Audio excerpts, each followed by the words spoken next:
need a break, and you are making me break down. You're an idiot! Oh my gosh, it happened. She's back. The Dirty Bird is back. Thank you, Wet Sock, for that nickname. She is indeed the Dirty Bird. So Mangela is in Nigeria because Michael has an interview coming up. The scene opens with Michael bringing her a drink, and she's like, there better not be any alcohol in there. I was like, what? Who are you trying to fool? Is she ever sober? She's like, Michael, tomorrow's the most important day of our life. You better not screw it up or I'll put my cigarette out on you again. Literally the most important day of our life. I know. You cannot screw nothing up. She's hounding Michael, telling him over and over how serious this is.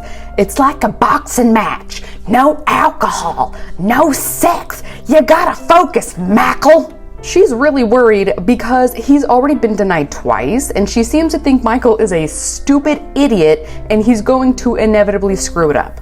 She also reminds us that she's 57. Okay, I'm gonna need to see a birth certificate because she looks like she is older than Miss Debbie. We are flying back home together, okay?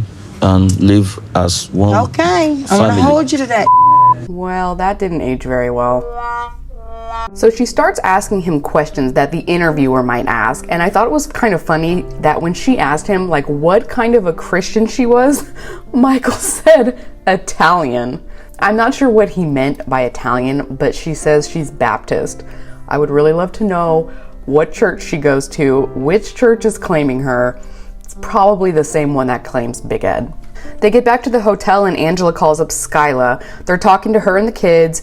Angela has Skyla and her 6 grandchildren living with her. So Michael's a bit nervous about coming home to that. The next morning, they're ready to head out to their interview, and Angela decided to take a look at all of his documents that he was going to be bringing. You did something stupid. You're mad at yourself because you made a mistake. That's going to get us in trouble. So Michael, I don't know what he was thinking, included a screenshot of them fighting through text messages.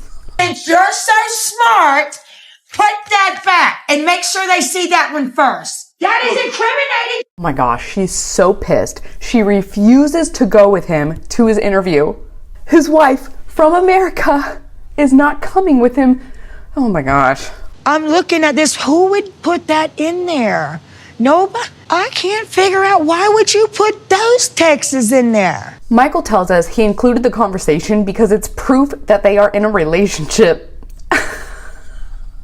I'm starting to understand now why Angela was so worried about him blowing it. Thank God I did, because that right there would have got your ass denied. Guarantee it. Michael's like, I'm sorry, please come with me. We need to go together. Absolutely not. Do something on your own. See you later. And oh, by the way, good luck.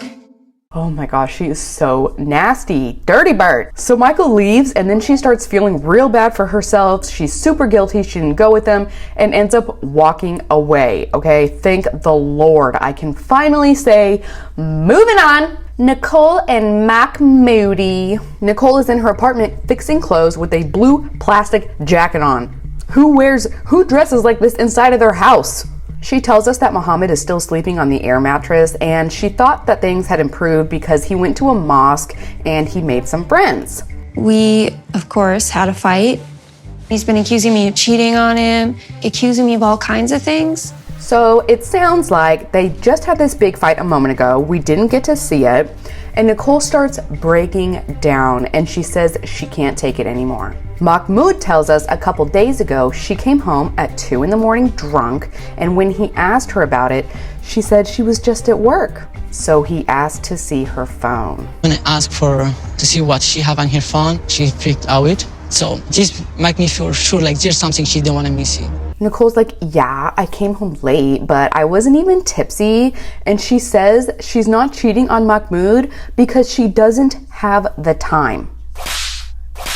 I'm not cheating on Mahmoud. I don't have the time to cheat on Mahmoud. That's your defense? She's like, him asking for my phone was just him being controlling again. Mahmoud is convinced that Nicole doesn't love him anymore and he's done. He told her. He says, I don't have any feelings left for you, Nicole.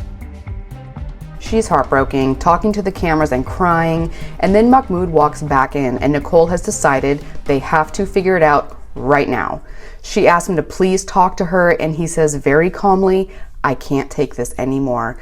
And bam, the flip was switched. Like what?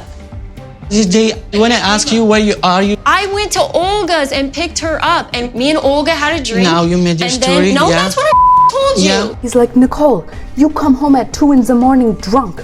She's like, so? Who cares? I'm scared. I'm your husband. You know I'm what not gets happy. me worked up? I'm not- Is just you in general. Oh my gosh, Nicole.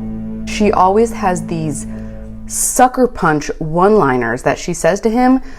Stuff like that stays in a person's mind. It's hard to forget. I think that the issue is that really it's just me being an American. You think he's upset with you because you're American? Were you drunk when you came up with that one? He's like, Nicole, you have shown me over and over again that it's your way or the highway, and I'm taking the highway. No. Okay? No. For real? I'm for real. We will divorce, Nicole. She's like, yeah, well, you always say that you want a divorce. I don't even care anymore. But it hurt my feelings that you said you don't have feelings for me anymore.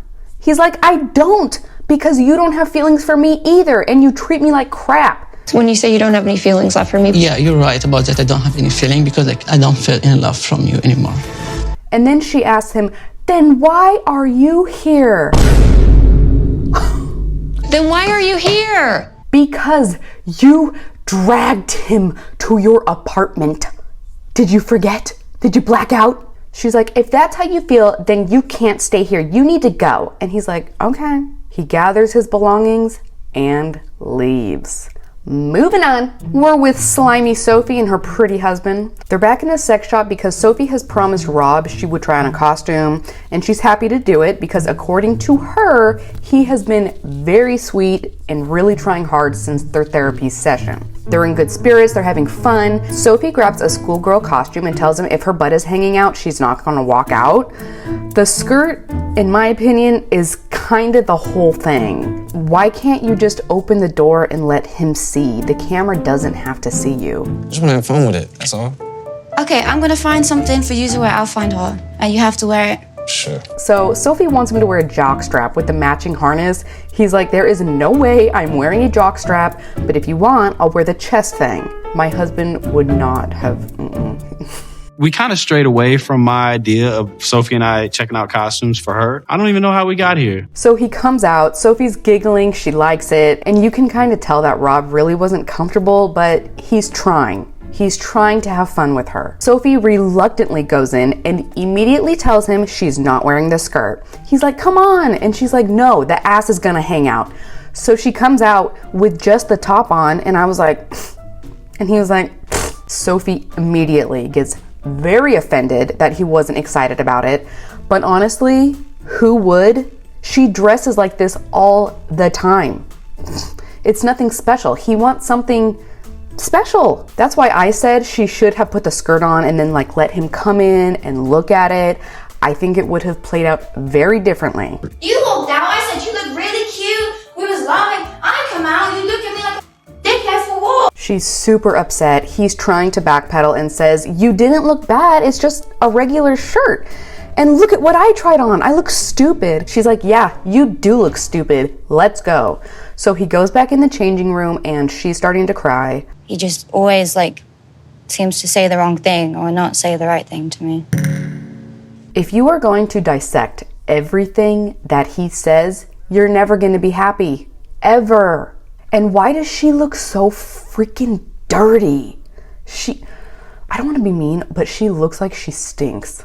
You did look good in it. No. I didn't say you didn't look good in it. I literally, Okay, let's go. I saw it and thought to myself. So she walks out to the car. The shopkeeper's like, whoa. And he sits down and he's like, Sophie, I don't understand why you're so upset. She's like, I never feel like you want me, Rob. I want to feel wanted.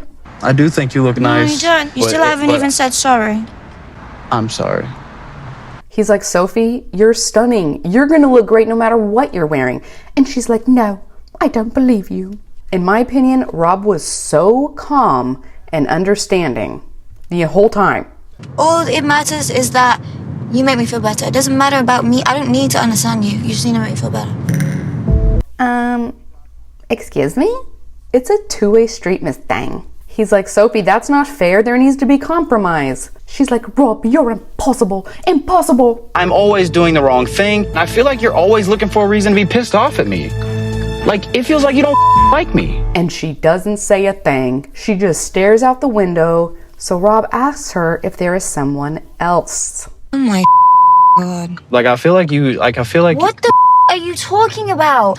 I tried on you don't like me. If I didn't like you. I've never seen Sophie so frustrated before, but I thought she was being extremely unfair in this situation. He's like, Sophie, it feels like you look for things to get upset about and then you just hold on to them forever. I feel like Sophie must be talking to somebody else because of how unhappy she seems to be with me. He tells her there must be someone else because you don't enjoy peace with me. And she's like, yeah, my mom and all my girlfriends. And he's like, then maybe you should date them. That's it. I don't want to hear. Be nice. I'll be around you all the time. Just be nice. That's it's not no. And that right there? She's like, you're always talking and I never get to say anything. Then she stops talking and Rob waits. And she doesn't say anything. After he realizes she's not going to say anything, he says this. Sophie, you're not getting it. You don't get it. Oh my God. You don't get it. Okay. You don't get it. I'm not talking to you anymore. You don't. They get to the apartment and he says, Sophie, it can't just be me trying to work this out. You have to care. And she gets out of the car. He follows her inside and sits down and she's just staring at him. If you're not interested in working things out with me, then you should be with someone else. She's like, what are you talking about? Why would you say that? He's like, you just got out of the car while I was talking. We can't even talk. She's like, you need to work on yourself, Rob. You're the one who's an ass. I never claimed you were with someone else, and I even thought that you had a second phone. I've Never been like you're dating someone else. And I literally thought you had a second phone. So then they start arguing about the phone situation. I personally believe it was production meddling, and we were listening to the producers dial out into Rob's phone. Rob's like, I don't want to live my life like this with all this drama. You can never let anything go. I've been living in this apartment alone. Fine. By myself. Poor you. Sorry, Rob. I feel terrible for you. It must be very sad. Really sad. She's like, I want you to be effing nice to me, Rob. If you don't like me, just say it. So admit, there's nothing I can do to fix it. Oh my God. Literally, I'm telling you, be nice. He's like, Sophie, I don't think there's a person out there that's going to get it right 100% of the time. And he's right. There is no one, okay? You are always going to be disappointed with your partner at some point. She's like, you're gonna feel so stupid when I meet someone else and I do everything for them because they treat me well. If that's a threat to get me to... That's not a you don't listen to me. Are you understanding what I'm saying to you? Yeah, I heard what you said. Whoa. Sophie. You want me to hit the air conditioner? She's like, Rob, tell me yes or no if you care that I'm with someone else. I do care, but, you know, at this point, I don't want to feel like this anymore. I think I called this when they were in the last season. I said that she was going to drive him away.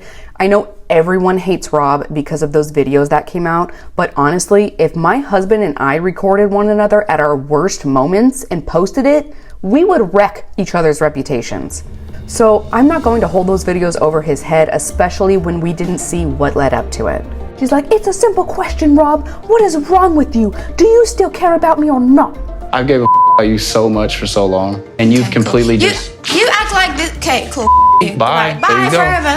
He's just sitting there like, yep, here we go again. He's over it, and I don't blame him. It's like she wants a high school relationship. He looks serious. He doesn't give up. Fine. Bye. I'm just gonna leave then. Cool. So, are they going to be on the last resort? Because everyone knows they're not together, right? Moving on, we're with Ed and Liz. Liz and her daughter Ryleigh are packing up all of their stuff because they're moving back to San Diego.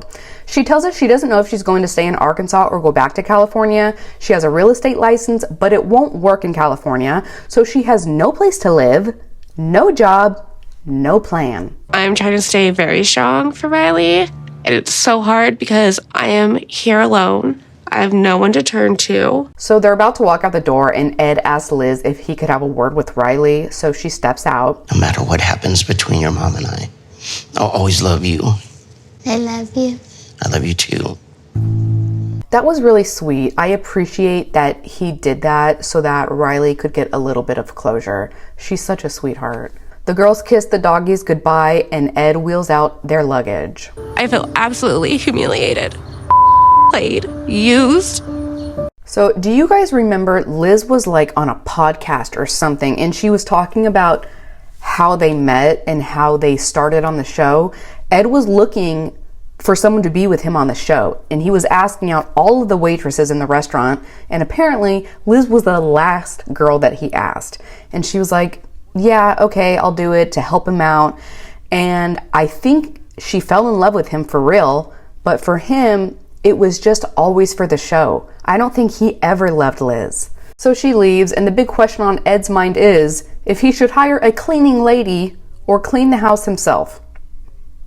Try to make it work, but I don't feel like I failed. I feel like we both dodged a bullet.